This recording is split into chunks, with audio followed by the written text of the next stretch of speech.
Hola, buenas tardes, bienvenido a otro encuentro más del Club de Lectura de Metafísica Aplicada. Como todos los martes nos encontramos en presente, Núcleo de Autoconocimiento y Sanación, en la sede de Chacabuco 680 de la ciudad de Tandil, provincia de Buenos Aires, Argentina. Hoy vamos a comenzar con el libro La vida después de la muerte de Yogi Ramacharaka, de la editorial Kier. Yogi Ramacharaka, el nombre que aparece como autor de este libro, en verdad corresponde a dos personas. Es el seudónimo que eligieron en homenaje al maestro de uno de ellos, Ramacharaka, un iniciado, nacido en la India en el año 1799. En 1865, tras muchos años de búsqueda, Ramacharaka encuentra las bases de su filosofía. Acepta como alumno a Baba Bharata, un joven proveniente de una familia de brahmines, y juntos vuelven a recorrer los caminos que el maestro había realizado en su juventud. En estos viajes, Ramacharaka adoctrina al muchacho con su filosofía. En 1863, al percibir que su paso por esta vida está concluyendo, Ramacharaka da a su discípulo una misión. Lleva este conocimiento al nuevo mundo. Baba Bharata llega a Chicago en el año 1893. Sus disertaciones son un éxito instantáneo. Bharata acepta escribir acerca de los temas sobre los que diserta. Cerca del año 1900, conoce al señor William Walter Atkinson, que nació en el año 1862 y murió en el año 1932, un abogado oriundo de Pensilvania. Acuerdan que Bharata proveerá el material y Atkinson la habilidad para redactar, y que atribuirán sus textos a Yogi Ramacharaka. Los libros escritos en colaboración se vuelven muy conocidos en todo el mundo y se reeditan permanentemente en varios idiomas. No es el primer libro que nosotros vamos a leer en el Club de Lectura que lo escribe o lo edita el señor Atkinson, y ahí ustedes se van a dar cuenta que todo se sabe desde hace muchísimos años. Porque las palabras, no les quiero adelantar de otros libros que vamos a leer, pero se van a dar cuenta que son cosas que ahora mucha gente cree que son nuevas y conocimientos nuevos, y no son. ¿Cómo lo vamos a realizar la lectura de este libro? Lo vamos a ir realizando posiblemente con muy pocas intervenciones en las primeras lecturas de los capítulos, y después volveremos a releer y volveremos a explicar, a dar más explicaciones más profundas. Eso creo que es lo que va a suceder.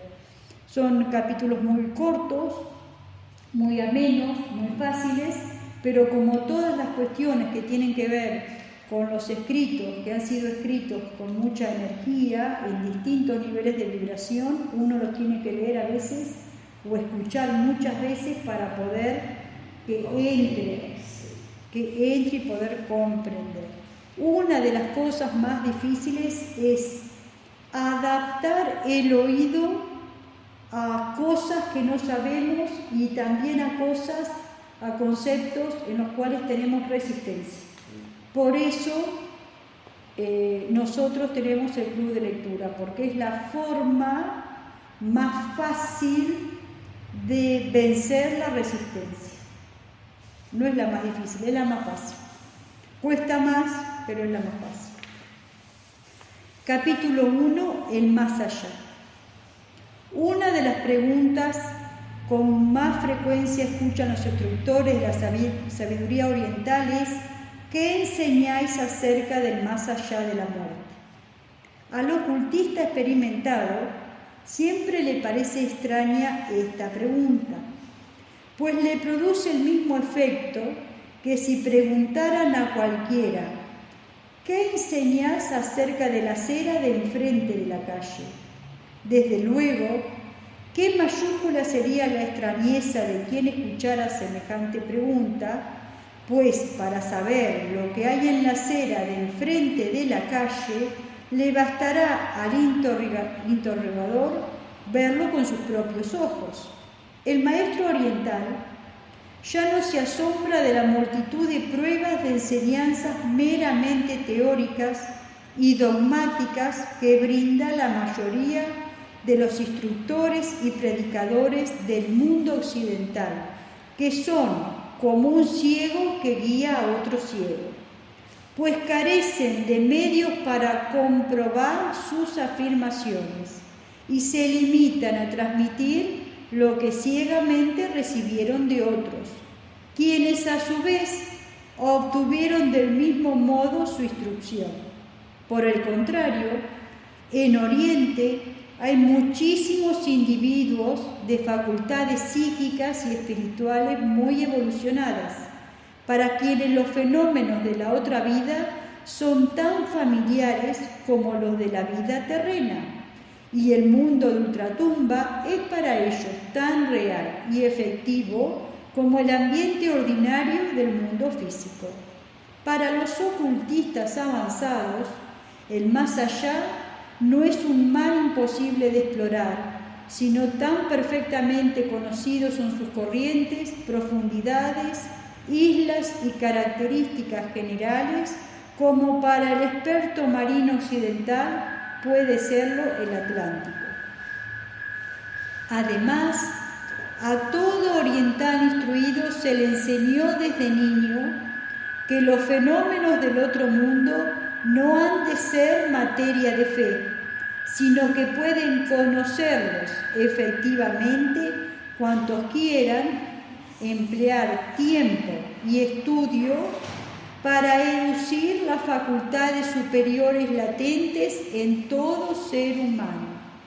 Sin embargo, por la misma razón, el ocultista oriental avanzado se ve perplejo, por no decir desalentado, cuando ha de comunicar sus conocimientos sobre el asunto a los estudiantes occidentales, cuya mente repugna por instinto aceptar la verdad según la aceptan los estudiantes orientales. Como quiera que el occidental no ha realizado por experiencia positiva ciertos fenómenos psíquicos y espirituales en que se fundan las enseñanzas sobre este punto, exige pruebas concluyentes de dichos fenómenos antes de pasar adelante. Por otra parte, para conocer estos fenómenos es indispensable experimentarlos personalmente, y así no valen argumentos ni razones para convencer de una verdad que ha de servir de fundamento a las enseñanzas. En consecuencia, el estudiante occidental o bien acepta por la fe las afirmaciones del instructor o las disputa por conjeturas y especulaciones. Y como en Occidente se cuentan por millares las conjeturas y especulaciones de esta índole, el estudiante puede muy bien excusarse para no aceptar ninguna de ellas, porque según suele arguir, tan buena es una hipótesis como otra. Al exponer los fenómenos del más allá, a los que está dedicado este volumen, debe advertir desde un principio el estudiante que no se le podrá proporcionar ninguna prueba material si no tiene muy desarrolladas sus facultades psíquicas y espirituales, porque sin ella la prueba demandada sería semejante a la que exigiera un ciego de la existencia de los colores o un sordo de la del sonido. La naturaleza de la cosa impide dar prueba material en dicho caso. ¿Qué método cabría emplear para explicarle el sabor del azúcar a quien jamás ha probado un dulce?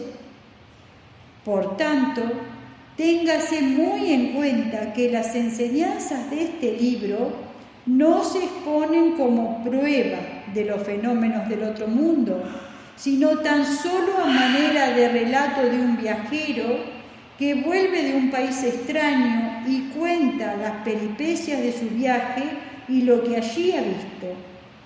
Dijimos a los estudiantes de nuestras primeras lecciones: los instructores orientales no exigen de nadie que acepte ciegamente lo que se le enseña. Por el contrario, advierten al estudiante que solo acepte por verdad lo que haya comprobado personalmente, pues ninguna verdad es verdadera hasta que uno la ha corroborado por su propia existencia. Pero también se le advierte que para comprobar así una verdad, ha de elucir y vigorizar las facultades indispensables para la comprobación. El instructor solo quiere que el estudiante confíe en él como quien le señala el camino, y así le dice: este es el camino, ve por él y encontrarás lo que te he enseñado. Tómalo, pésalo, mídelo, pruébalo y lo conocerás por ti mismo. Cuando lleguéis a cualquier punto del camino, sabrás tanto como yo y quienes quiera que hayan pasado por aquel punto. Pero hasta que allí llegues, no tendrás más remedio que aceptar cuanto te digan quienes ya lo traspusieron, o rechazar todo a cuanto a dicho punto se refiera. No aceptes nada definitivamente hasta que no lo hayas comprobado por ti mismo. Mas, si eres prudente, aprovecharás los consejos y las experiencias de quienes te precedieron en el camino. Cada cual ha de aprender por experiencia, pero los que ya han experimentado pueden señalar el camino a los inexpertos. En cada etapa observarás que quienes ya están más adelante dejaron señales, hitos y marcas para la instrucción de los quienes lo seguían. El hombre prudente aprovecha estas señales. No te exijo fe ciega, sino tan solo la confianza hasta que seas capaz de demostrar por ti mismo las verdades que te expongo, como a mí me las expusieron mis instructores. Los escépticos occidentales podrán objetar que no damos pruebas científicas de nuestras afirmaciones acerca de los fenómenos del más allá. Si por pruebas científicas se entiende las de la ciencia física, estamos de acuerdo que no las aducimos. Mas, para los ocultistas avanzados, el adjetivo científico tiene un significado mucho más amplio. Quien espere pesar, medir y calcular las cosas espirituales con la métrica material, fracasará sin remedio, pues nunca obtendrá la deseada prueba. Los aparatos físicos solo sirven para objetos físicos. Y en el mundo espiritual tiene peculiaridades aparatos con que registrar sus fenómenos. Por tanto, deseamos que comprenda bien este asunto quien comience a estudiar este libro y sepa de antemano que no le ofrecemos ninguna prueba material, pues en parte alguna se hallarían semejantes pruebas. Tampoco argumentará este libro, porque no hay base de argumentación entre los que ven el más allá y aquellos cuya visión se limita al plano físico. Sin embargo, esto no significa que vayamos a exponer un cúmulo de absurdas afirmaciones con la pretensión de que el lector las reciba como artículo de fe. Lejos estamos de semejante intento, porque aunque la razón por sí sola no sea capaz de rasgar el velo que separa la vida de la muerte, puede, no obstante, si está libre de prejuicios dogmáticos, recibir cierta racionalidad en las afirmaciones verídicas de los fenómenos del mundo invisible, que por lo congruente con otros fenómenos ya aceptados, explican racionalmente lo que de otro modo resultaría inexplicable. En resumen, se verá que nuestras enseñanzas concilian hechos en apariencia antitéticos y enlazan muchos puntos oscuros que, si bien aceptados por la razón, no se habían podido estructurar ordenadamente en un concepto mental. Exhortamos al lector a que difiera su juicio hasta haber leído atentamente todo el libro y considerado bien lo leído. Aún así, convendrá que vuelva a leer y considerar cuanto exponemos y después se pregunte: ¿no parece todo esto lógico y probable? Si solo puede aceptarlo como hipótesis, que con ello se satisfaga, aunque nosotros sonreiremos de que tome por hipótesis lo que experimentalmente corroboraron los ocultistas de todas las épocas. Pero si se considera detenidamente las enseñanzas expuestas en este libro, resultarán cada vez más razonables según transcurran los años, pues todas las experiencias del individuo se acomodarán al carácter general de las enseñanzas que irán sustituyendo a los viejos y rutinarios conceptos. No es fácil apartarse o desechar la verdad una vez conocida, porque se impondrá con irresistible tenacidad, luego de haberse alojado en el oído mental de quien la escuche. Y tras el oído está aquella parte del ser humano que, aunque revestida de varias envolturas, conoce la verdad. Por mucho que la niegue, el individuo no podrá sustraerse a la verdad una vez que su semilla haya caído en su conciencia, porque nutrida por el subconsciente, a su tiempo brotará y florecerá. De manera que no importa si el lector es incapaz de asimilar las enseñanzas desde un principio, porque largo es el tiempo y cada cual lo tendrá de sobra para madurar la lección. Al fin y al cabo, toda enseñanza no es más que un procedimiento de siembra. Algunas semillas caerán en pedregales, otras en los márgenes del camino, donde las devorarán las aves, otras en suelo estéril, pero no dejarán de caer algunas en terreno fértil y con el tiempo brotarán, formarán tallos y hojas y darán flores y frutos. Muy bien, vamos a seguir con el capítulo 2, la ilusión de la muerte. La humanidad está hipnotizada por la idea de la muerte. El empleo vulgar de esta palabra denota la ilusión. En labios de quienes debieran tener mayor conocimiento, oímos expresiones como las de la implacable guadaña de la muerte, tronchada en la flor de su edad, desaparecida para siempre. Todo acabó para él, una pérdida irreparable, etc. Al hablar de una persona que acaba de marcharse de este mundo, dando a entender que ha dejado de existir y que ya no es nada. Sobre todo, en el mundo occidental, predominan estas ideas pesimistas y escépticas, a pesar de que la religión cristiana, allí prevaleciente, describe las delicias del cielo en tan vigorosos y atractivos términos que todos los fieles deberían desear el tránsito a tan feliz y dichosa vida. Si los cristianos creyeran sinceramente lo que la religión les enseña y promete, en vez de lamentarse amargamente y vestirse de luto cuando muere alguno de sus allegados, habrían de entonar cantos de júbilo y engalanarse floridamente por haber pasado el ser querido a la dichosa y feliz y bienaventurada vida celeste. La generalidad de las gentes, no obstante la fe que profesan, temen a la muerte.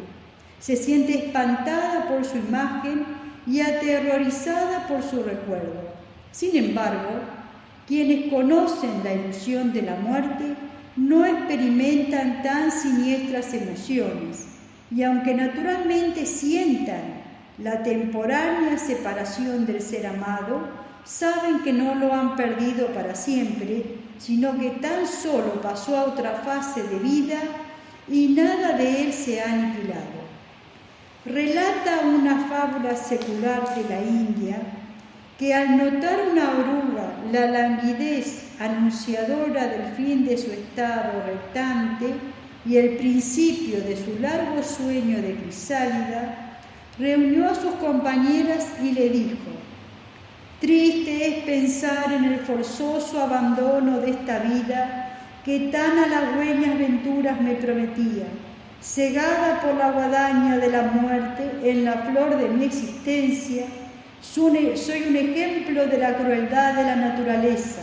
Agur, mis buenas amigas, agur para siempre. Mañana ya no existiré.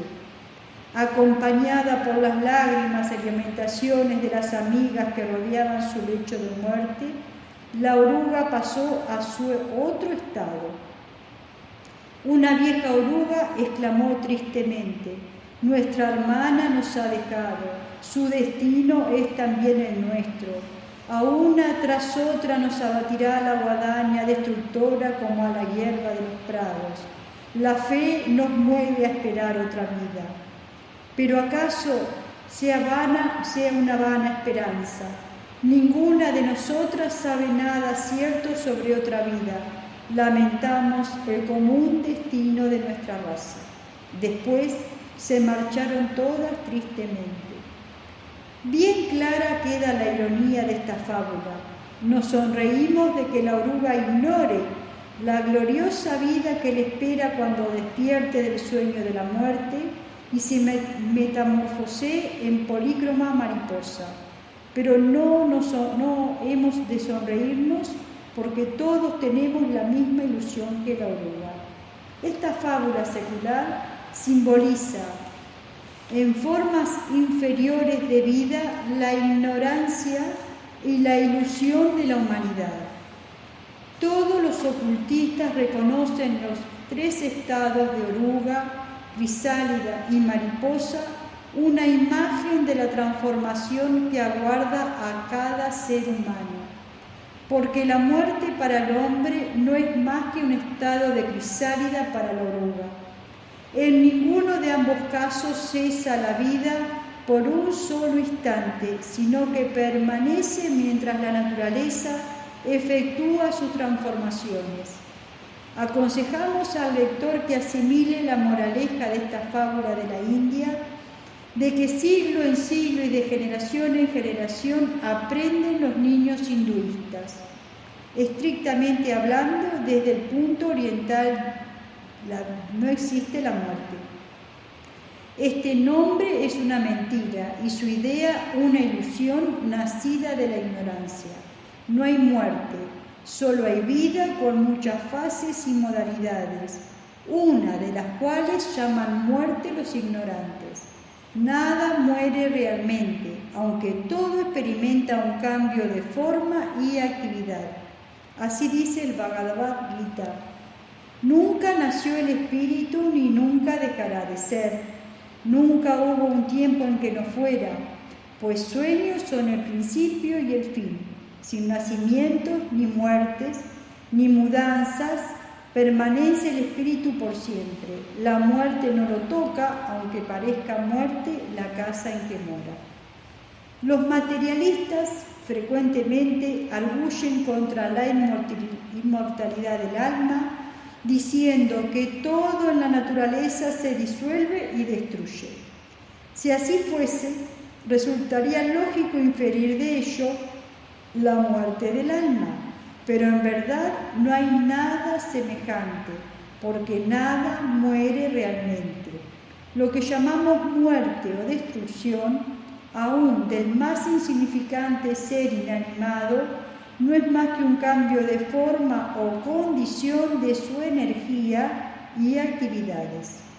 Ni siquiera el cuerpo muere en el estricto sentido de la palabra.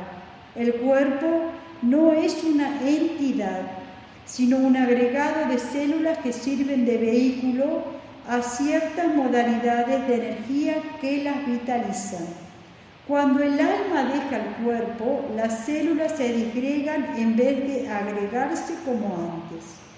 La fuerza unificante que las mantenía agregadas retiró su poder y se manifiesta la actividad inversa. Ha dicho acertadamente un autor: nunca está el cuerpo más vivo que cuando muerto. Y ha dicho otro autor: la muerte no es más que un aspecto de la vida y la destrucción de una forma material es el preludio de la construcción de otra. Así vemos que el silogismo de los materialistas carece de premisa mayor y por lo tanto ha de ser forzosamente falsa la conclusión de todo razonamiento en él fundado. Pero ni los ocultistas expertos, ni nadie que esté algún tanto espiritualizado, tomarían en serio el argumento de los materialistas, aunque fuera 100 veces más lógico, porque han educido y desarrollado sus facultades psíquicas y espirituales superiores, que les dan a conocer que el alma no perece cuando se disgrega el cuerpo. Cuando el individuo es capaz de desprenderse temporáneamente de su cuerpo físico y actuar efectivamente en los planos ultraterrenos, le parece fútil y absurda toda discusión especulativa sobre la vida después de la muerte. Si un individuo que no ha llegado todavía a la etapa de desenvolvimiento psíquico y espiritual en que se tiene prueba sensoria de la supervivencia del alma, demanda una prueba de ella, digámosle que, en vez de fijar su mirada mental en el exterior, la enfoque en su interior y allí hallará la prueba deseada. Porque como nos enseña la filosofía, el mundo interno es mucho más real que el mundo externo de los fenómenos. En efecto, el hombre no tiene un conocimiento positivo del mundo exterior, pues cuando posee es el informe que su interior le proporciona de las expresiones recibidas del exterior. Esto es muy importante y es difícil de comprender al principio. El hombre no ve al árbol que mira, sino tan solo la imagen invertida del árbol retratada en su retina. Además, su mente ni siquiera percibe esta imagen, sino solo el informe vibratorio de los nervios cuyos filamentos terminales excitó la imagen. Así, no hemos de avergonzarnos de aprovechar las reservas acopiadas en las intimidades de la mente, donde permanecen muchas verdades profundas.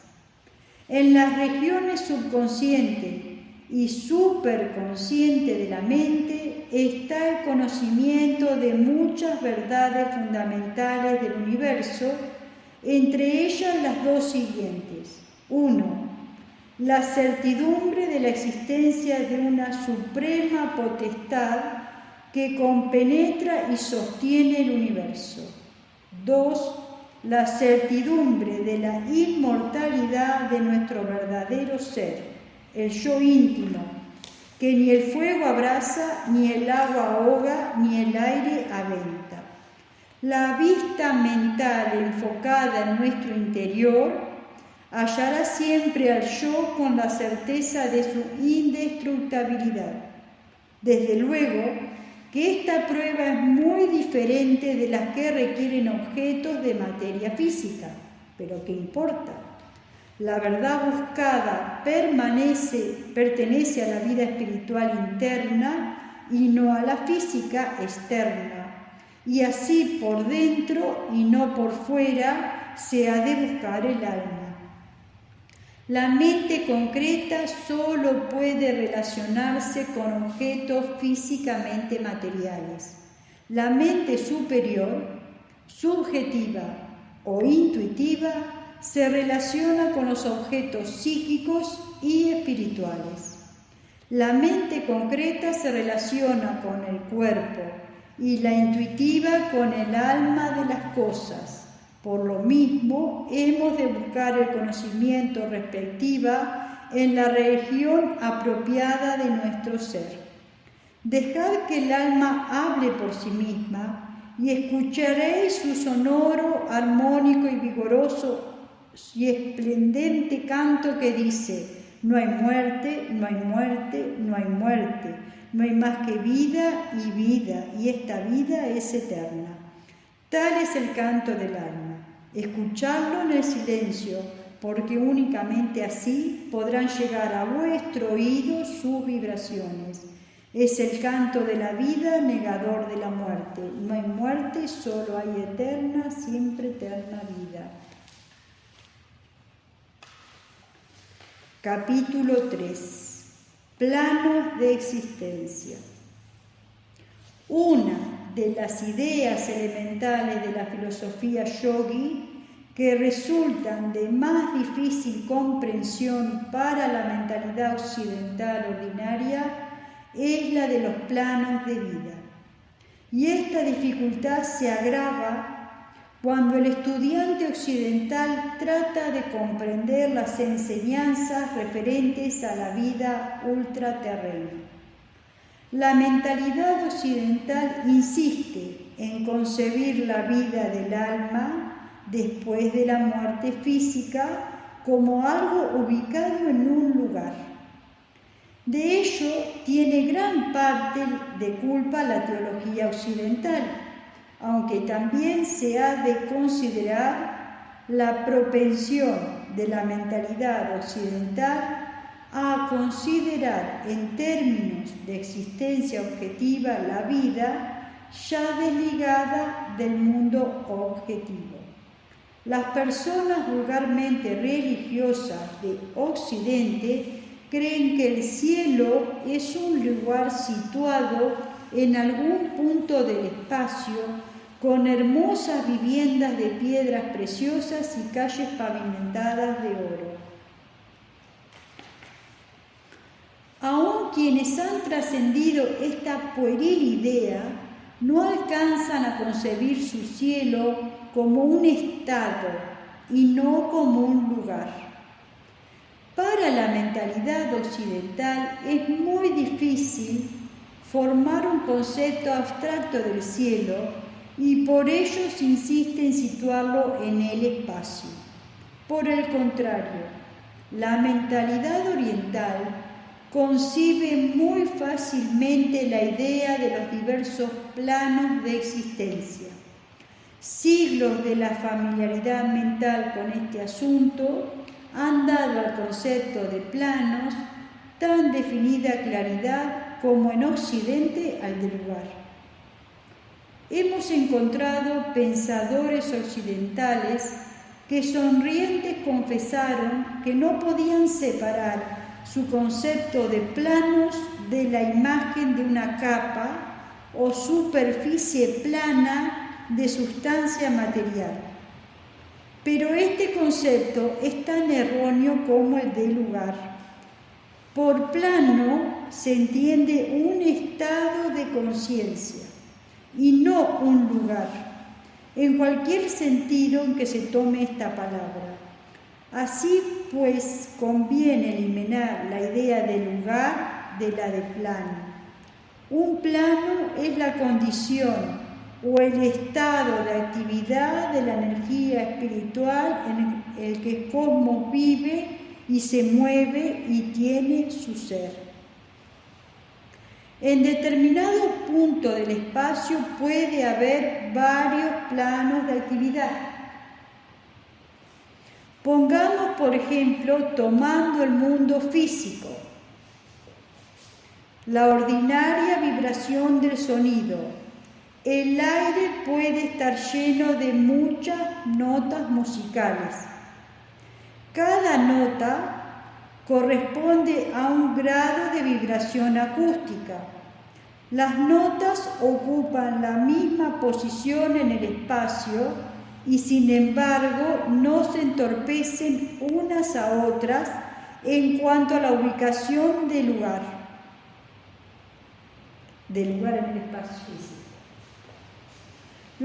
Es un axioma de la física que dos cuerpos materiales no pueden ocupar el mismo lugar a un mismo tiempo, pero millares de vibrantes notas pueden ocupar el mismo lugar al mismo tiempo, como sucede cuando una nutrida orquesta interpreta una composición musical.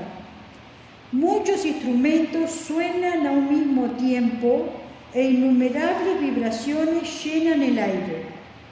Y sin embargo, el que escucha puede fijar su oído en determinado instrumento y aún percibir ciertas notas.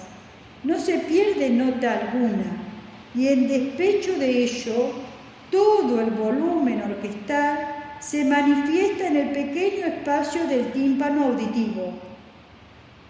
Este símil es algo tosco, pero puede servir para que la mente se acostumbre a formar un concepto acertado de plano. Otro ejemplo nos ofrece la vibración de la luz, que como sabemos resulta de las vibrantes ondas etéreas, al ponerse en contacto con la materia física. Cada color tiene su propio lugar en la escala vibratoria. Cada rayo solar que nos alcanza está compuesto de 7 colores que pueden desglosarse por medio de un prisma de cristal. Todos los colores están en cada punto del espacio por donde pasa el rayo de sol y pueden desglosarse por descomposición de la luz blanca. Aunque más allá o más acá del campo ordinario de la visión humana hay colores invisibles, por ser sus vibraciones demasiado altas o demasiado bajas. Estos colores pueden percibirse por medio de instrumentos apropiados, como por ejemplo los rayos infrarrojos, los rayos X. Están juntos con los otros 7 colores del arco iris, no están separados. ¿Se comprende? ¿Acaso estos diferentes órdenes de vibración ayuden a formar el concepto de planos de existencia independientemente de la idea del lugar? Otro ejemplo nos depara la electricidad, en la que vemos varios grados y condiciones de energía que ocupan el mismo lugar a un mismo tiempo. En los aparatos telegráficos pasan varios despachos o partes por un mismo cable, sin confundirse unos con otros. ¿Sí? De la misma manera, el aire puede estar lleno de la infinidad de radiogramas de distinta tónica que no se interceptan unos a otros, a pesar de que las diversas vibraciones se interpretan sin estorbarse, porque ninguna de ellas advierte la presencia de las demás ni recibe su influjo. De igual manera, cabe concebir una docena de mundos que ocupan el mismo lugar en el espacio, pero cada uno con una diferente tónica de vibración material, de suerte que los seres vivientes en cada uno de dichos mundos desconozcan completamente la existencia de los seres vivientes en los demás mundos. Algunos autores científicos han escrito fantásticos relatos de índole jocosa sobre los diversos mundos, sin darse cuenta de que con ello simbolizan una verdad metafísica. Cabe preguntar a modo de objeción, ¿enseña la filosofía yogi que los planos de vida son diversas modalidades vibratorias de materia? De ningún modo, lejos de eso. La enseñanza es que cada plano representa un grado distinto de energía vibratoria, pero no de materia.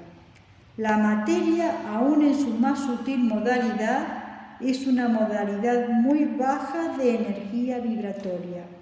Hay materia tan superiormente sutil respecto de la más sutil que hoy conocen los físico-químicos, como esta lo es respecto de la más compacta y dura roca. Más allá del plano de la materia se elevan uno sobre otro, planos de energía supramaterial que ni en sueños son capaces de sospechar los físico-químicos. Sin embargo, para la eficacia del ejemplo, cabe decir que es posible imaginar todos los planos a un tiempo en el mismo punto del espacio. Así vemos que el concepto de plano nada tiene que ver con el del espacio. De lo expuesto, inferirá el lector que al hablar de los planos de existencia extraterrena, no indicamos en modo alguno lugares o regiones del espacio. La filosofía yogi no tiene nada que ver con las doctrinas que suponen determinados lugares para el cielo, el purgatorio, el infierno, el limbo o sus análogos según las diversas religiones exotéricas. No admite tales lugares en su cualidad de conceptos espaciales, pero reconoce el fundamento virtual de las enseñanzas respecto a ellos. En este volumen no trataremos de los innumerables planos de existencia manifestados en el universo, sino que nos limitaremos a considerar los planos peculiares del mundo astral en que residen las almas desencarnadas que vivieron en la tierra y al que suele llamarse el mundo espiritual de la humanidad. Veremos que hay muchos planos y subplanos de la existencia en el vastísimo mundo astral, así denominado para distinguirlo del mundo físico, que le es inmediatamente inferior en la escala vibratoria. Tercera dimensión, cuarta dimensión del mundo astral. Cada plano y subplano tiene sus peculiaridades, características y fenómenos, según iremos viendo en el transcurso de nuestra exposición. Sin embargo, en todos ellos rigen las mismas leyes y principios generales. Pero, antes de pasar a la consideración del mundo astral, insistamos una vez más en el concepto de plano, a fin de que no haya duda acerca de su significación. Al hablar del ascenso de un plano inferior a otro superior, o del descenso de uno superior a otro inferior, no damos a entender que se deba subir o bajar como por una escalera, ni tampoco que se deba pasar de una superficie a otra de diferente nivel. Y aún resulta inexacto el conocido símbolo de surgir del fondo a la superficie del océano. El símil más apropiado a la realidad, en un punto a la transición de uno a otro plano, es el aumento o disminución del número de vibraciones, como sucede en las acústicas, lumínicas o eléctricas. Si se aumenta la tensión de una cuerda de violín, aumenta también su grado de vibración. Por consiguiente, cambia su tono, porque es entonces mayor el número de vibraciones. Asimismo, El color de una barra de hielo caldeada puede mudar de rojo oscuro a cereza y después a blanco, con solo aumentar la temperatura. También puede aumentarse o disminuirse a voluntad el potencial de una corriente eléctrica. Un símil más material es el del mineral duro y compacto que en el horno eléctrico puede convertirse en vapor merced a la enorme elevación de temperatura que acrecienta las vibraciones de su masa. Lo que es verdad en los planos inferiores de manifestación lo es también en los superiores. El paso de un plano a otro puede concebirse como un cambio de vibración de la energía que anima todas las cosas, y este concepto nos dará una idea más aproximada de lo que es capaz la mente finita del hombre acerca de la verdad sobre los planos de existencia.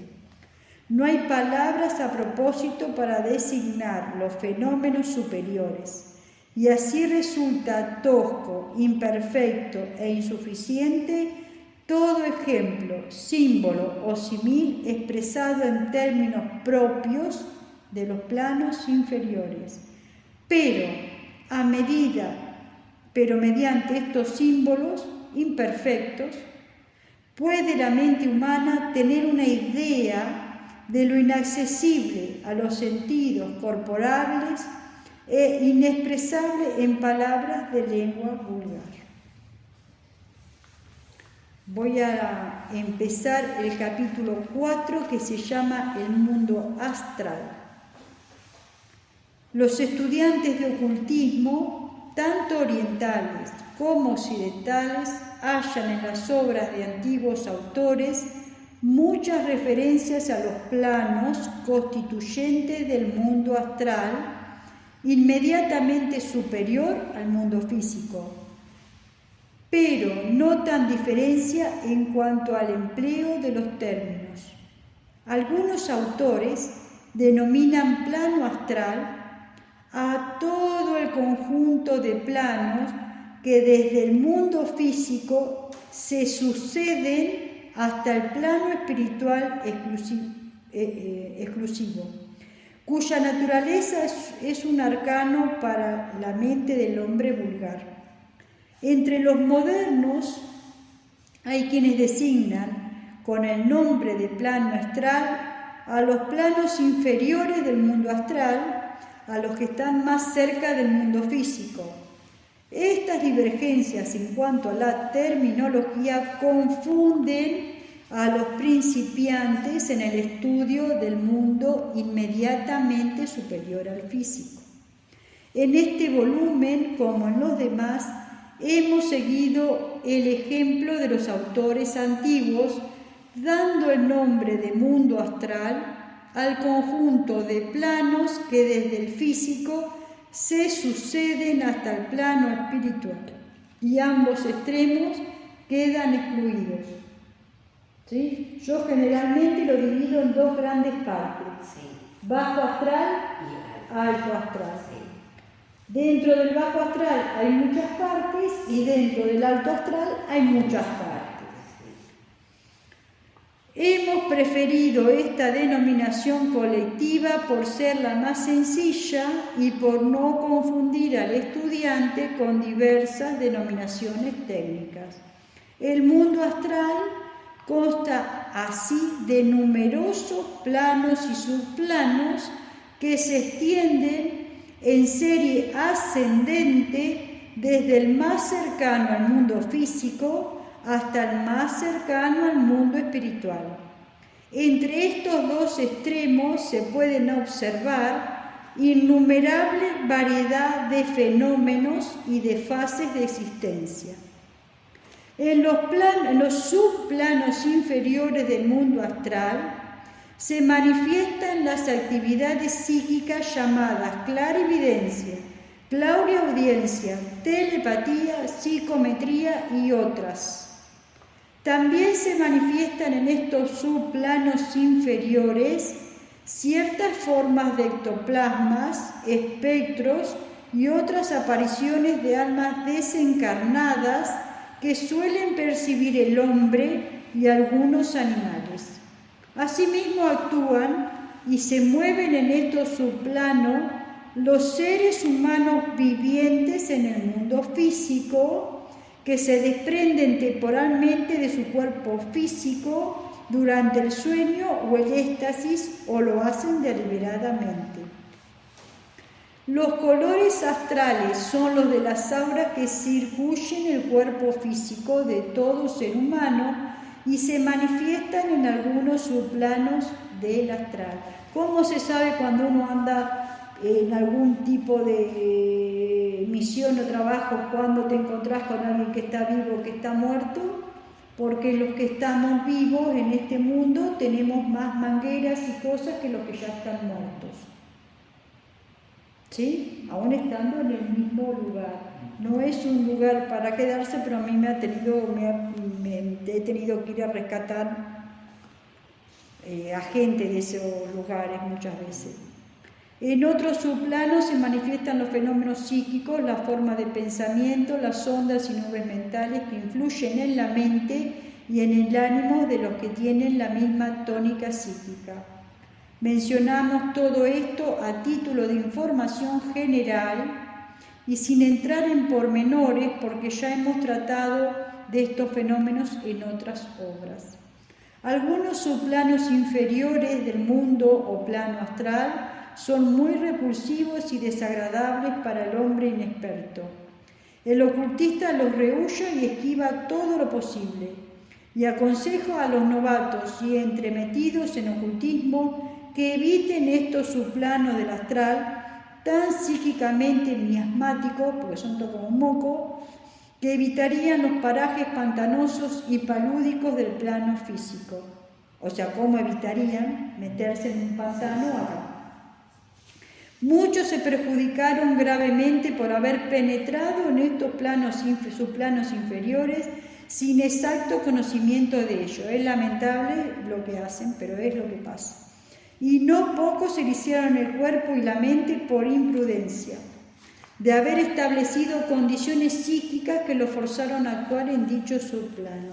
A estos imprudentes se les puede aplicar el antiguo adagio que dice: los locos se meten donde temen entrar los ángeles. Algunos subplanos inferiores del astral están llenos de las formas astrales de los desencarnados que todavía sienten afición a las cosas terrenas. También allí residen por algún tiempo los que una vez fueron la es de la vida humana, atraídas por las cosas del mundo físico, sin que nada los impulse a los planos superiores. ¿Se entiende? Porque una persona después, cuando se muere, le queda el deseo. Si la persona solamente tenía deseo por cosas acá, por más que la persona diga que era una buena persona, pero quería que la familia, que las cosas, que el auto, que esto, quedan pegados. Hay que desear a Dios, hay que querer vivir con Dios, cosa que la mayoría no quiere. O sea, todo bien, ¿no? Pero sí, bueno, qué sé yo, después otro día lo charlo. Muy deplorable es ver quienes hubieran repugnado el trato con semejantes entidades en la vida terrena, admitan con ellas comunicación psíquica en el mundo astral, creyendo que son espíritus bienaventurados y almas benditas. Fácilmente se comprende la ingrata sensación experimentada por las personas sinceras cuando asisten a las sesiones en que se comunican los espíritus, si se conoce la verdadera índole de las entidades que habitan en los subplanos inferiores del astral. Algunas de ellas son tan truanas que frecuentemente fingen ser parientes y amigos del que evoca a los difuntos. En los subplanos superiores moran las almas desencarnadas de evolucionada espiritualidad. Gradualmente se eleva el nivel de los subplanos y planos hasta llegar al de la temporánea morada de los que alcanzaron un alto grado de espiritualidad. Ese es el cielo de las religiones, que cada cual describe según su credo tradicional.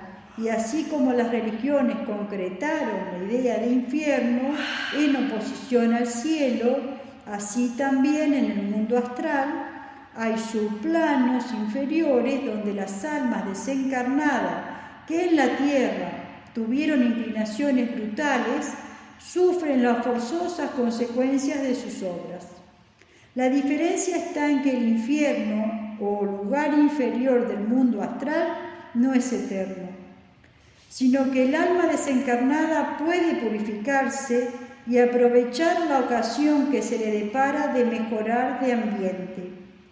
La idea católica de purgatorio también tiene su realidad en algunos subplanos inferiores del astral, donde, como dice el espectro del padre de Halmet, las insensatas faltas que cometí en el mundo se están quemando para purificarme.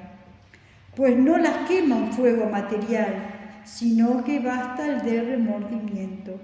Así vemos que el conjunto del mundo astral se encuentran casi todos, si no todos los conceptos religiosos referentes a la escatología del hombre en todos los tiempos y países.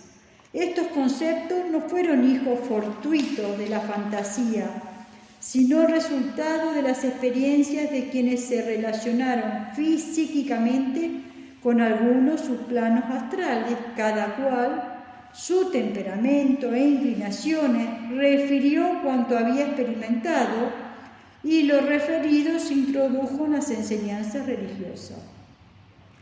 Conviene advertir que cada religión tiene su peculiar idea de los lugares a donde van las almas de los difuntos, y aunque las descripciones varían notablemente, coinciden en algunos puntos. Más adelante veremos cómo se obtuvieron informes del mundo astral y cómo cabe sincréticamente armonizarlos. La palabra astral significa relativo o perteneciente a los astros, y se empleó en un principio porque las gentes creían que el otro mundo estaba situado más arriba de las nubes, en la región que entonces se llamaba Sideria o de las estrellas. Aún en nuestros días, a pesar de que la idea de cielo como un lugar se ha desvanecido de la mente de los discretos, todavía al hablar de cielo es costumbre levantar la vista o señalar un punto lejanísimo y altísimo para indicar la morada de los bienaventurados. Dificilísimo es desvanecer los conceptos instalados en la humanidad, y aunque sabemos que en el universo no hay arriba, ni abajo, ni derecha, ni izquierda, persiste el hábito racial de ubicar los planos superiores del alma tan altos como las estrellas. Análogamente ha persistido el calificativo astral en nuestra terminología. De nuevo advertimos al lector que no confunda la idea de plano astral con la de uno o varios lugares.